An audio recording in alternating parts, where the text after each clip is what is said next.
Hello everyone, this is the Good Omens fan fiction, Ineffable Nights. This is part 1 of chapter 2, called Friends.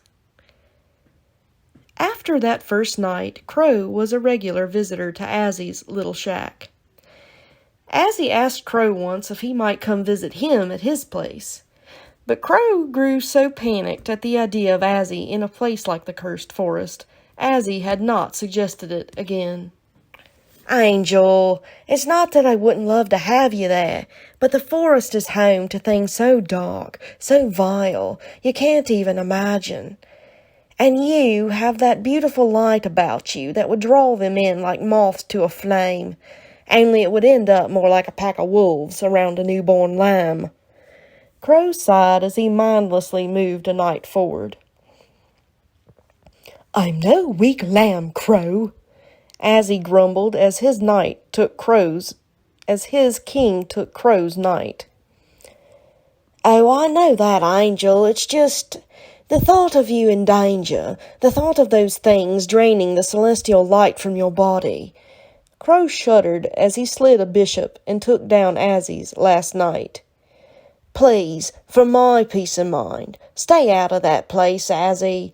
It's dark and tainted and filthy, and you just don't belong in a place like that. You deserve better. It made Azzy's heart thump and his cheeks feel warm when Crow said things like that. Fallen he might be, but he was so different than the stories Azzy had heard and read about them. The books painted the fallen as twisted, evil, cruel creatures who delighted in misery and death. But when Azzy looked at Crow, he simply saw the man who made him smile, who often brought him little gifts or delicate pastries, and who had once brought him a wounded fawn, who was now fully healed and frolicking with the horses behind the stable in the little paddock. He saw only his friend, and not some twisted monster. Still, he knew no one else would understand. The Celestials would take one look at Crow, declare him evil, and do their best to end him right then and there. Azzy felt sick at the thought, and it must have shown on his face because Crow paused with his hand hovering over one of the ebony chess pieces. He narrowed his slitted yellow-gold eyes. Are you all right, Angel? You went pale as a ghost just then, and you look like you ate a rotten oyster. Oh, yes, my dear. I was just thinking. My kingdom wouldn't be very safe for you either. Azzy felt rather devastated at the realization. I don't think either side would like it if they knew about us. About us being friends, I mean. He felt his face heat just a bit. Crow dropped his hand, forgetting about the game for a moment, as his face turned serious again. I suppose you're right about that. He quirked an eyebrow at Azzy.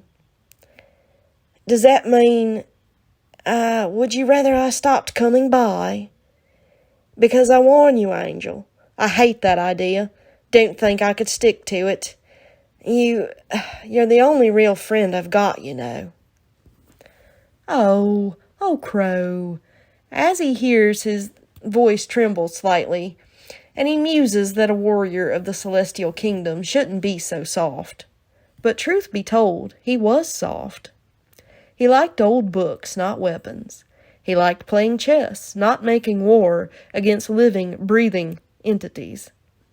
His father would be ashamed to know the truth about Azzy. But not Crow. Crow only watched him, waiting patiently for him to sort his emotions. It hit Azzy suddenly like a bolt from the blue sky. Crow was his only friend as well. None of the other Celestials had really understood or accepted Azzy.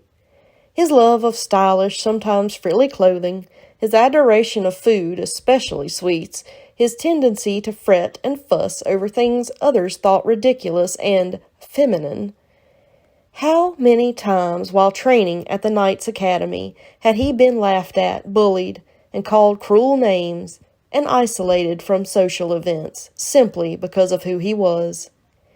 Even in his own family. He shuddered as he pictured his father's stern, disapproving face, as his hard, ice-blue eyes took in Azzy's slightly plump body and softer than normal hands with disgust.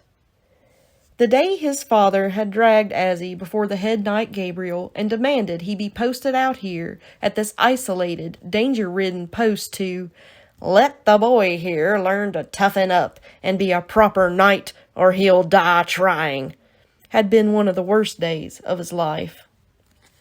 His own mother had not even intervened on his behalf. She had simply gazed at him with pity in her eyes and told him that his father knew what was best, really, and to just keep his head down and work hard to make his father proud.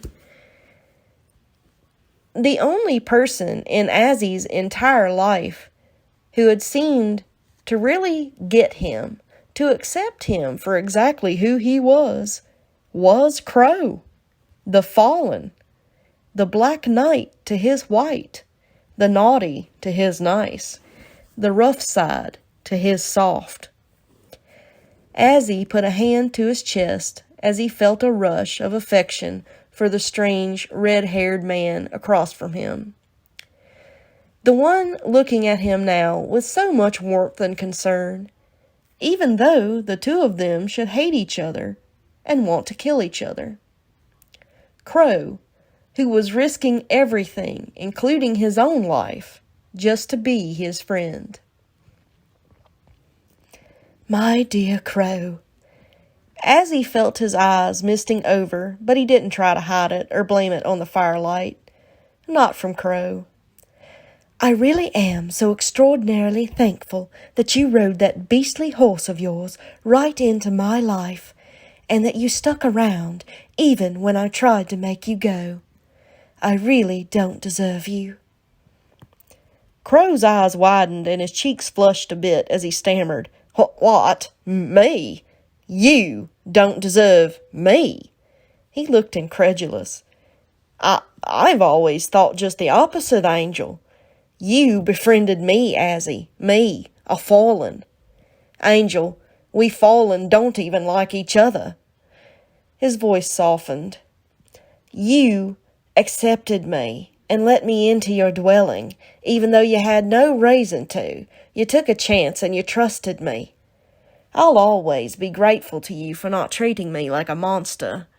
He gave Azzy a crooked grin that made Azzy's tummy flutter, even if I am one.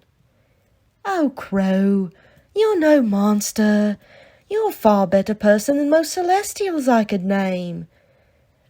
You've never seen me angry, Angel.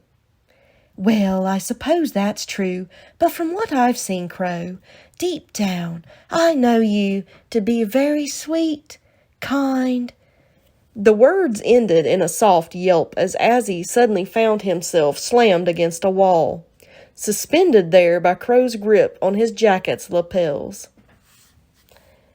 And that will be the end of the first part of Chapter 2.